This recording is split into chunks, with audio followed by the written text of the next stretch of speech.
We finally decided that we need to not wait for an invitation.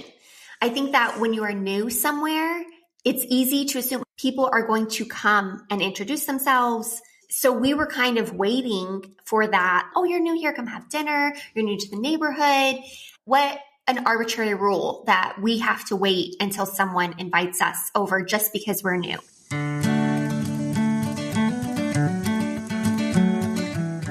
Welcome to Dear Nina, Conversations About Friendship. I'm your host, Nina Badson. I have such a treat for you today. Bree McCoy is a military wife who moved 7 times in 12 years and went from burning everything in the kitchen to learning to cook to find friends and create community. She cooked her way through her first cookbook the first year she was married and wanted to learn really how to cook, not just follow a recipe. Her husband, Jeremy, has been deployed 4 times since they were married, and cooking helped Bree make friends while he was gone. She is now the author of a beautiful and helpful cookbook, The Cook's Book, Recipes for Keeps and Essential Techniques to Master Everyday Cooking. I am so intrigued by Bree's story. I think you will be too. And I haven't heard that much about it. I wanted to save it fresh for the listeners. So welcome, Bree. Hi, Nina. Thank you so much for having me. And where do you live now, just so we know? St. Louis.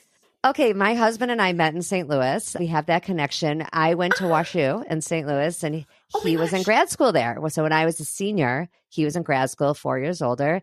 And I'm from Chicago. He's from Minnesota. So we're very Midwestern, and we have a very special place in our hearts for St. Louis. I love that. We've been here for a year, and we have absolutely fallen in love with it.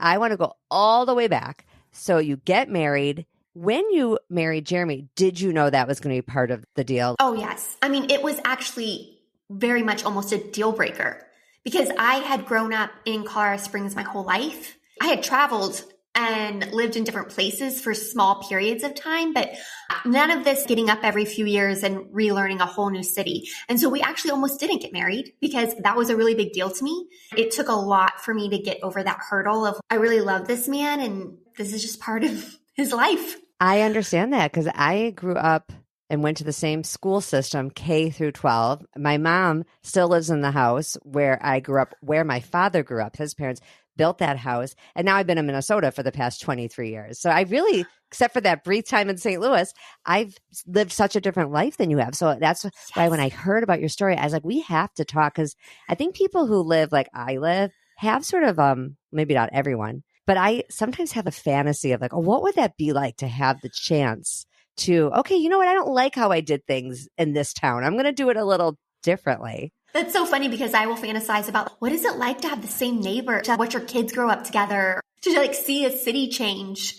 Oh, I'll bet. Okay, so you got married. It was almost a deal breaker, but you loved Jeremy so much. Where were you living at that time when you got married? So I was living in Colorado and Jeremy was already in Florida. Our whole relationship was long distance because he was already stationed in Florida. He grew up in Colorado, and so that's where our connection was. He was visiting family in town, and we ended up meeting and hit it off, but he was already living in Florida. We literally got married, went on the honeymoon, and then I moved to Florida right away. What part of Florida? We were in Fort Walton Beach, Destin area, so the Panhandle. So tell me about that first town and like how you went about making friends. Well, the first one was a little bit nice because Jeremy had lived there for about a year. So he was plugged in. He had some friends. I kind of felt like I had instant community through that. That was really lovely. Although I will say it was a transition to go from feeling like they were my friends also. I felt very much like these are Jeremy's friends. I would come to the party like, oh, it's Jeremy's wife. We really wanted to create additional community where it felt like these are our friends. We got plugged into a local church and we started a community group right away. That was wonderful. And then we also started having single airmen over for dinner and I would cook, but I couldn't cook. So I would make burnt meals, but they were like, this is a home cooked meal. It's not Taco Bell. And I was like, it's also burnt chicken, but I don't know. Bree, we have this in common because I've also become not an amazing cook, but a cook. And I didn't cook anything when we were first married. I was 23 when we were first married, and we're Jewish, and we make Shabbat dinners on Fridays. It's not like Brian was like, no, you're going to start making dinner. It wasn't like that, but I wanted to invite his family over. And the first time I actually made a meal myself, I served not burnt chicken, maybe worse, I served raw chicken. Because like the big chicken breasts, they cook a lot longer, which you don't know really. Now, at this point in your life, you probably have Yes. such a better sense without barely need a timer. I just like know, Right. oh, the chicken's probably done, or oh, I should pull the legs. Just Yes. know like that chicken breast is definitely not cooked enough, but it only needs 4 more minutes without temperatures, without anything. I just know. But back then, Yep. it looked cooked, but it Oh my wasn't. gosh. I called my chicken dry but you won't die, a Brie specialty, because I was so nervous that I was going to serve raw chicken that I was like, yeah, you're going to be chewing on a piece of chicken for 20 minutes, but I promise you're walking out of this house not sick. There will be no salmonella on Bree's watch. Because they cut into it. It was his grandmother. I remember it like it was yesterday. It was 23 years ago. Funny. Okay, so you had these single men. Actually, I was thinking about your age when you first moved to Destin because I'm sure you were young. I was 26 when I got married and there were plenty of single people around us. So that actually was great because we kind of became home base for a lot of them. They come over for a home cooked meal, come over for the holidays. What I really fell in love with was the community happening at the table. That's what I fell in love with. And so because of that, I was like, maybe I should learn to cook. You were going to have the community either way. You may as well have a little pride in the meal that they were eating, right? Maybe we can enjoy food. It is a usefulness that way. But I like your point that, and it's a good message for people that whether the food's quote unquote good or not, people are just so grateful for an invitation. Don't you think? They are. They're so grateful. And I think back to some of my favorite memories around a table where someone had me over to their home. And very rarely can I recall exactly what we were eating, but I can always recall how they made me feel. I felt welcomed, or I felt enjoyed, or I felt listened to. That's what I remember. That's such a good point. Okay, so you're in Destin, you're inviting the single guys sometimes, you're learning to cook. Did you find it was a challenge? This is my assumption, so you'll tell me if I'm wrong. So I'm going to just say that differently. I am making an assumption that it was hard to make friends because people knew you would be leaving. Oh, I still feel that way. When I moved to Minneapolis, it was a little hard just because I was new, but I knew we weren't leaving. It's a different kind of patience you can give yourself because you're like, I'm here, I'm hunkering down. So people just get used to me. I'm here. Did you know how long you'd be, or do you not know when your next deployment's going to be? We generally know it's about 3 years. And it's so funny because we'll have new friends over, like in St. Louis, we had new friends over. Someone had asked, oh, how long are you here for? You know, Jeremy's like 3 years. And I'm like, or longer. We don't know. The military's crazy. I'm like, don't tell them that. Because I feel like I would kind of say, you know, oh, they're only going to be here for 3 years. Do we need to really invest in them? Which is probably bad on my part. It's natural. Where you're like, okay, how much energy, time, emotion do I have to invest in this relationship? There's one really hard place we lived, but every place else, the people have been like, oh, that sucks. Okay, let's capitalize on the time we have. Yeah, I guess unless you only want to be friends with other military people, and which is nothing wrong with that, but I would think it would be kind of limiting if you were only friends with people like right in your same exact community. If you want to join a church or something else and meet people outside, yeah, I could totally see being sheepish about the 3-year thing.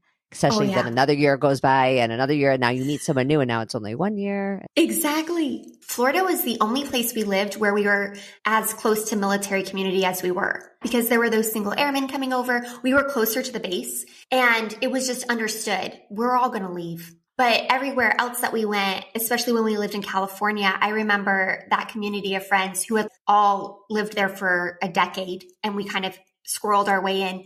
They were like, what do you mean you move every 3 years? It was such a hard concept because they were like, we don't know anyone who moves every 3 years. In fact, if someone moves here, they don't leave again because they fall in love with it. Which town was this? This was Hermosa Beach. So it was right outside of Los Angeles. Oh, you really went far. Was that right after Destin? After was South Carolina. That one was the hardest place to make friends. We ended up living in a town where everyone grew up there and had always lived there. I think they had created such a tight-knit community. They were very friendly to us. The people that we were meeting, so friendly. But we were always like, are they having dinners without us? Are they like hanging out without us? But what's interesting, it was the last year that we lived there. Once they invited us in, it was like we finally got in. And now we're like family. I've never seen anyone more sad when we left than our community in South Carolina. We're going to pick this apart. I get a lot of letters from people. I've been writing about friendship for almost 10 years. Because I live in Minneapolis and have been here the whole time, definitely there's like a local, I mean, I get letters from everywhere, but definitely people know about it more from Minnesota because that's just how it is.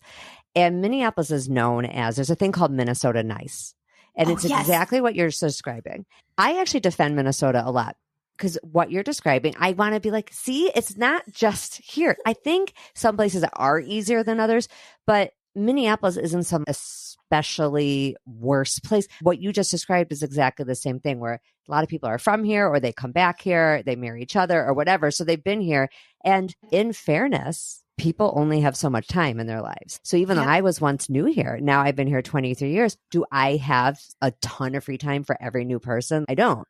And so I have a little bit more sympathy, I think, for people in towns like this where they do have their cup full already. And it would be nice if they'd make more time, but like, I sort of get how they get in that position. But for someone in your position, they still need to find a way to make friends and make community in a place that's hard, like South Carolina, or like not the whole state, but where you were. What were some of the things that you were able to do to finally break in? We finally decided that we need to not wait for an invitation.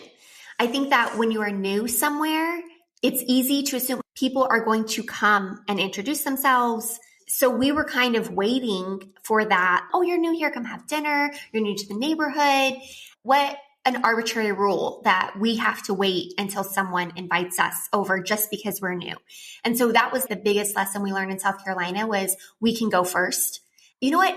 Maybe you haven't invited us to your house for dinner. We're going to invite you to our house. Yes, Bree, I'm clapping, but I'm trying not to actually clap because it's annoying on the microphone, as I know that as a podcaster. But I'm really cheering. I had an episode not that long ago. The title was something like Be Your Own Social Director. I believe that so strongly, so strongly. You're going to wait forever and ever. You're just going to wait. It's so true. And it goes back to something that I have great sympathy and compassion for are like people are busy. They already have a life that is warp speed happening. When you have lived somewhere for a really long time, you have your rituals, you have the places you go, you have your play dates, you have all of those things. Whereas Jeremy and I, when we come into a place, we literally are like, no plans on the weekends. Why don't we insert ourselves into their life that is already happening? And not everyone will say yes, but you don't need everyone to say yes. That's what I want people to get is you issue the invitations. And okay, some people are going to kind of kick the can down the road and blow you off. And some people are going to say yes, because even if they've lived in that town a long time, maybe they're kind of don't feel a sense of belonging with the people around them. Maybe they're just kind of fed up with certain things, or it's not even not getting along, but they get tired of each other. And you're a fresh face with the desire to have people over. You serve meals. That helps a lot. After South Carolina, where did you go? Then we went to California. That was really fun. It was so serendipitous because we ended up living in this duplex. It shared a laundry room. And so right after we moved in, I went into the laundry room to do laundry, and our neighbor that lived below us, she was in there. Obviously, well, you would hope that you become good friends with the people that you share such close quarters with. Instantly liked her, and we instantly liked her husband, but they had such a strong community and immediately moved us into their community. They brought us with them everywhere they went. And to the point where within 4 months of being there, we were being invited to people's weddings. We were being invited on vacations with them. That was my favorite because you can't really recreate that. You've really experienced both extremes of being really lucky to be welcomed in like that. That's incredible. Yes. I have seen that in Minneapolis. It did not happen to us when we moved here. It was a little bit more like your South Carolina one, where I maybe not quite as hard, but definitely I had to do a lot of the planning and the inviting. And I just got comfortable with that. If you can be comfortable with the fact that you're not going to be keeping track, you're probably going to have to be the one that initiates more often, then you can really build a life. But the other extreme, how wonderful to have somebody be so inviting and inclusive of you so you could like relax for a second. It was so nice. That was also the community that they were like, what do you mean you're leaving? We don't leave. Oh. I was like, Jeremy, you got to get out of the military today. And so I just never wanted to talk about it. Everyday operations are going to move forward. We're just friends doing life together. Now with Jeremy, I'm sorry to skip over this point. I should have brought it up earlier. I assume Jeremy was gone sometimes for long periods of time. And actually, that is so hard. He was gone the most in California. So that was extra special that the community was basically built in. It would have been so hard if he was gone as much as he was and I didn't know anyone. It was nice. But then people are like, are you really married? Is there really a Jeremy? Okay, I'm just following you on your journey here. So California, what was next? DC, all the way back. I have assumptions about DC that it would be easier because it's more transient, but you tell me. You would actually think that. But a lot of people had told me, oh, it's really hard to make friends in DC. And I was like, what are you talking about? It's a very transient place. Two things happened while we were in DC that have skewed my view of what it's like. The first was the pandemic. Well, yeah, that's a bummer. I didn't realize that was the timing. That's terrible. Yes, it was terrible. The pandemic happened 4 months after we moved there. And DC, they really did fully shut down everything. And that was hard. But then when things did start to open up and we started to meet people and make friends, the reason it's hard in DC to make friends is because a lot of people, and this was our experience, care a lot about their work. You know, a lot of people work on Capitol Hill or whatever they're doing. And so anytime we would hang out, it was all people want to talk about is work. It's a really good point. Yeah. It was so hard. Me doing social media or writing a cookbook, they're like, next. And it's a very connections driven. Who do you know? Do you know someone that I want to know? You can't offer me anything. So thankfully we did find a handful of friendships that were just gems. And we kind of had a rule like no talking about work when we hang out. I was like, do you want to talk about like a TV show you watch? And they're like, no, the stock exchange. And I'm like, okay. I love a TV talk and it's like such low hanging fruit. And if you can't talk about TV, it's like, now we got issues. So it was Destin. I'm going to say I'm keeping track. Well, Florida, South Carolina, California, DC. So we have 3 more places. Well, I know we land in St. Louis. So, yes. But what's in between? So now what's after DC? We do land in St. Louis, but we moved in Florida 3 times. Oh my goodness. Actually, this is really great because it changed how we move. So Jeremy was living with a bunch of guys before we got married, and then he just got an apartment for us. And I move in. It was a really dangerous part of town, and he was gone a lot in Florida also. And so I didn't feel super safe. We moved to another part of town that also was on the wrong side of town, as in location wise. Now we're like driving forever to get to the places we want to go to. So finally we moved a 3rd time to a place that was where our friends were living, close to base and everything like that. So 3 houses in Florida in 3 years. And we were like, that was so dumb. Yeah, don't do that. That was so dumb. And the military only moves you once. So once they move you, we had to pay for the move the second 2 times. And we're like, that's dumb. How do we figure out where we want to live? Every state that we've lived in, we've been unfamiliar with. And most states, especially California, DC, and we even found in St. Louis, they have so many little towns that have their very own vibe. How do you just move and know this is the location I'm going to want to hang out? So what we do when we move now is we take a month. The military will hold your stuff in storage. So we move to the place with just our suitcases. We book an Airbnb 1 week out of the month in a different location. This is brilliant. Such good advice. It was especially helpful in California because Los Angeles, you have Hollywood. We stayed in Hollywood for a week and we were like, nope. It was so busy. It was so loud. It was so crowded. This is too far from the base. This is too far from the locations we know we'll probably frequent or maybe not our vibe. And that's how we ended up in Hermosa, which I don't think we would have. I think we would have just gone to Hollywood or everybody lives in LA. And we did that in St. Louis because St. Louis has all these little pockets of neighborhoods. Would you do that again? Would you do the Airbnb plan? Oh yeah. We did the same thing in DC. Again, DC, so many different pockets. And we just thought we're for sure going to end up in this part of DC. And then we stayed there for a week and the commute was awful or it was too crowded or whatever it was. And so we finally landed on Alexandria, Virginia. DC was a 5-minute drive, but you weren't in the chaos of the city. Do other people do that? Have other people learned from you to do that? Or did you get that from someone else? We have never heard of anyone who's done it. We just kind of came up with it on our own. But now we have told a bunch of different military families, especially because you have to pick your place real fast. One other question about moving, and then I want to go on to the cooking because that's like such a unique part of your story. And excuse my ignorance on this.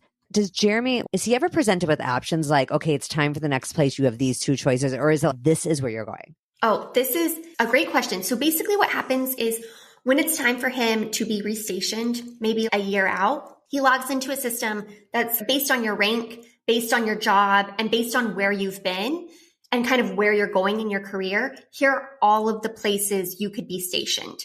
And then he can rank them. So then he goes in and he ranks them. DC was the highest on his list from the last move. Most likely you'll get placed in one of your top 5. So you don't know 100%, but you kind of have an idea. And then what about Colorado? I assume you guys have family there. Yes, we both have family there, and Colorado has not been an option for his job track. which is kind of crazy because there's a lot of bases there. There's one more friend question.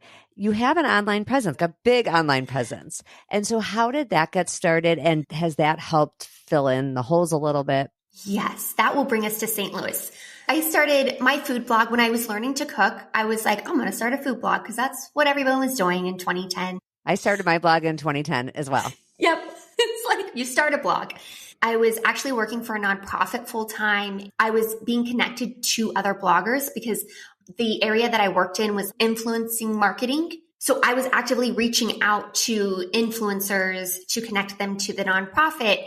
And through that work, I also just got to meet these amazing bloggers and writers, then was eventually approached by an agent that was like, hey, you also have a food blog. I wrote my first book, Come and Eat, and then really started to hone in on Instagram. That was when Instagram stories kind of rolled out. And you were like an early adopter, probably. Yeah, because I was like, oh, food. Yes, this is so good to show people on video how to do food.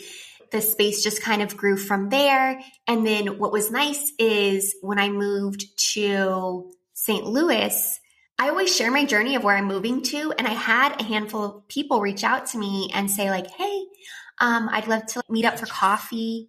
You know, I listen to too many crime podcasts is the issue. And I was like, I don't know. Do I trust the image behind the profile? But then I was like, this is ridiculous. I need friends. Oh my gosh. I have a lot of thoughts about this. That is a good thing, but it's so different from your original move to Florida where everything was truly organic, and same with even South Carolina. By the time you get to St. Louis now, internet's so much bigger. Now I'm being a historian of the internet. Social media is so much bigger. Your follower count is so much bigger. Then you're in a different position of, I am sure, and now I'm putting words in your mouth, not wanting to hurt feelings. And now you're going for a million coffees, and it starts to be a blurry line between friendship and fanship. Yep. It happened when we were in DC and I was not comfortable at that point. And so I just told people, and I really meant this, I had too many people reach out and I just said, hey, I can't say yes to everybody. So I think what I'm going to do is do a meetup. And I did a meetup. Oh, that's smart. Like, let's do a meetup. So then it felt like I wasn't saying no, but I also wasn't doing one-off coffee dates with every single person that reached out. It's kind of like what I was saying earlier about, being new in a town versus for me at this point, 23 years later, you can't spend every day on coffee. I love this meetup idea. So you're a good problem solver. And it also provides community maybe for people with each other. Yes, especially my DC meetup. There were actually 2 events in DC and there are people there that like became friends and now they meet. It's so great. So I really like that option. But I think when we got to St. Louis, what happened is I was desperate because we were coming out of a pandemic and we had so few friends in DC. The friends we had were amazing, but we had so few. I think when I got to St. Louis and someone reached out and was like, do you want to get coffee? I was like, yes, I do. I got coffee with her and it turned out she didn't know this. And we didn't know until we had coffee that they lived in our neighborhood. Oh, that's so convenient. And so the second person that reached out, I was like, yes. And did that work out? Yeah, she lives in the neighborhood right next to ours, and we've hung out with them a ton. Do they know each other? They don't, but what's really funny is they know the other people that we've hung out with. I bet you become someone who introduces people to each other because you have people over. Yes. There were 2 friends that I was like, I can't believe you all don't know each other. You all kind of run adjacently in the same circles. And so we're having a dinner to introduce them together. Oh, that's great. Okay, so cooking, because I want us to get to that before we are done. So you definitely got from burning the chicken, overcooking the chicken so it wouldn't be raw, to really being comfortable in the kitchen. And I just want to hear about that a little bit. So I set out to learn to cook mostly because, like I said, I love having people over. I loved what was happening at the table. I cooked my way through a cookbook the first year. It went okay, but I really felt like it was hit or miss. A recipe would turn out really great or a recipe would totally fail. And this is also, at this point, I have now started my food blog and it was kind of the same. Sometimes a recipe really takes off and is delicious and sometimes I'm still burning chicken. It had occurred to me that maybe I had become a really good recipe reader, but not a good home cook where I could see the chicken is burning. What do you do? Before I was like, the chicken is burning, but the recipe says 2 more minutes. So then I kind of pivoted from just cooking from cookbooks, cooking from blogs. And I was like, I really want to understand, what does it mean to sear a chicken? What does it mean to properly chop an onion? What's a dice versus a slice? I would watch videos. I would take online classes. I got to this point where I really felt like I had confidence in the kitchen, which I think is different than perfection. I don't think you can teach perfection. I'm going to burn another chicken. But with confidence, you know how to pivot. I can see the chicken is burning and I know that I just need to take it off the heat and reassess. I oversalted the butternut squash. I just need to add it to a blender and make a soup at this point. I have oversalted many a tray of roasted vegetables. I mean, still, even currently. But I had never thought to make a soup. See, this is so educational already. Well, I wrote my book, Come and Eat, and that didn't focus on cooking as much. I was trying to nail in the point. It doesn't matter what you're serving. It matters that you're bringing people to your table. It's a great way to make community and things like that. After that book came out, a bunch of people were like, great book, but how do you cook? And I was like, oh, I'm not a teacher. But then again, that's when Instagram stories rolled out. And I was like, maybe I'll just turn on the camera and see if I can teach someone how to cook.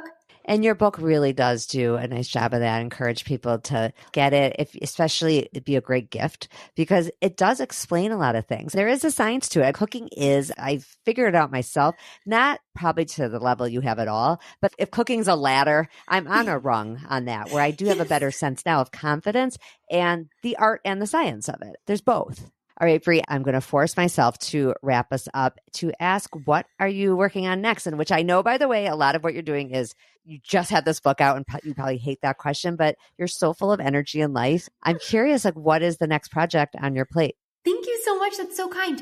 I actually am in the midst of launching a YouTube channel.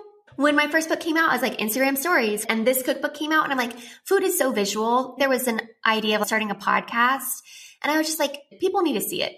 Yeah, YouTube's the right thing for you, for sure. I totally get what you're saying because I have now forced myself to yammer on TikTok. Oh. And so I have 4 kids. 2 of them are teenage girls. It's just being in a new medium now. I just think you'll get a kick out of this. One of them, my 16-year-old, comes into my bathroom, opens my makeup drawer and says, oh my God, Mom, you have been influenced. And she's right. I said, you're right, Rebecca. I've been on TikTok for 6 weeks and I own more makeup than I've had in my whole life.